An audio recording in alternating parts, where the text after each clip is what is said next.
Oui, bonjour, je suis le docteur Fadel Saïbou. Je vais vous parler de la OLEP, c'est-à-dire Aluminium Laser Enucleation of the Prostate, qui est une technique chirurgicale mini-invasive utilisée pour traiter l'hypertrophie bénigne de la prostate symptomatique, notamment dans les cas suivants: volume prostatique élevé, c'est-à-dire supérieur à 80 grammes jusqu'à 20 grammes, retention urinaire chronique ou aiguë, échec du traitement médical, soit par inhibiteur de la 5-alpha réductase ou alpha-bloquant, complications de l'hypertrophie bénigne de la prostate comme hématurie récidivante, calculs vésicaux, diverticules, comme contre-indication à la résection transurétrale de la prostate à cause de risques hémorragiques ou de l'utilisation d'anticoagulants notamment. Et les avantages de la OLEP sont moins de saignement que la résection transurétrale de la prostate, pas de syndrome de résection, hospitalisation plus courte, résultats durables avec faible taux de récidive. Comme matériel nécessaire pour la relève, nous avons les traitements de base faits de laser aluminium YAG lambda 2140 nanomètres, puissance typique 50-100 watts, réglable, bien entendu. Fibre laser Endfaring 550 000 micromètres, avec système d'irrigation incorporé, endoscope rigide, cystoscope 26-28 FR avec optique à 60 degrés, système d'irrigation continue avec sérum physiologique stérile, générateur haute fréquence pour coagulation si nécessaire, morcellateur mécanique comme Lumensis Versucut ou Wolf Piranha. Voilà.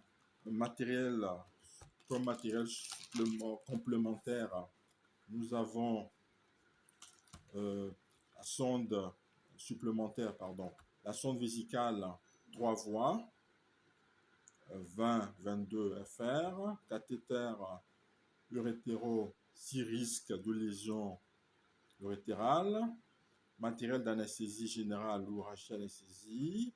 Pour la procédure OLEP en elle-même, il faut la préparation préopératoire avec bilan complet, c'est-à-dire OCDU, PSA, débitométrie, échographie, résidus post-missionnels, arrêt des anticoagulants si possible 5 à 7 jours avant, antibioprophylaxie.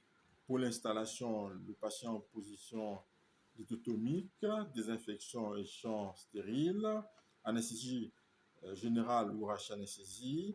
Comme première étape, nous avons l'introduction de l'endoscope, c'est-à-dire lubrification et introduction du cystoscope dans l'urètre sous contrôle visuel, inspection de l'urètre, de la prostate et de la vessie. Ensuite, en étape 2, nous avons repérage des repères anatomiques, l'identification du verrue montanum, limite distale de la résection, repérage des orifices urétéraux pour éviter les lésions.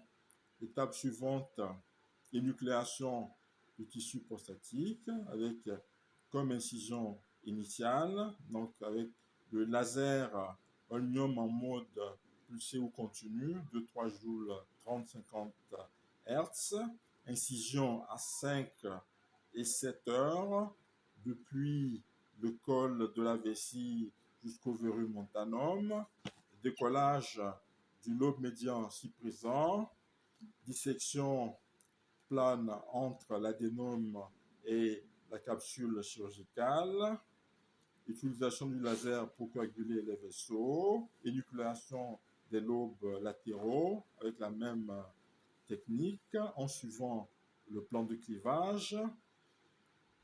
Basculer les lobes vers la vessie. L'étape suivante, morcellation des fragments par introduction du morcellateur sous contrôle endoscopique, aspiration et fragmentation des lobes prostatiques dans la vessie en évitant toute aspiration de la muqueuse vésicale. L'étape suivante, hémostase et contrôle final, la vérification de l'hémostasie avec laser ou coagulation bipolaire, élimination des fragments résiduels. Étape suivante, pose de sonde vésicale 3 à 3 voies pour irrigation continue, 6 saignements. Irrigation, bien entendu, au sérum physiologique pendant 24 à 48 heures. Pour le suivi post-opératoire, nous avons l'antibiothérapie prophylactique pour 48 heures. Retrait de la sonde après 24-48 heures si urine claire. Consultation à 1 mois pour contrôle des symptômes et d'épimétrie. Comme complications possibles, nous avons l'hématurie transitoire dans 5 à 10% des cas, retention aiguë post-opératoire très rare, incontinence urinaire transitoire temporaire dans moins de 5% des cas, sténose urétrale dans 1 à 3% des cas, éjaculation rétrograde dans plus de 70% des cas. Pour l'évolution et les alternatives, nous avons une récupération rapide en 1-2 semaines. Comme alternative, nous avons bien entendu la réalisation transurétale de la prostate, l'adénomectomie ouverte, les techniques laser comme TULEP et Greenlight. Je vous remercie.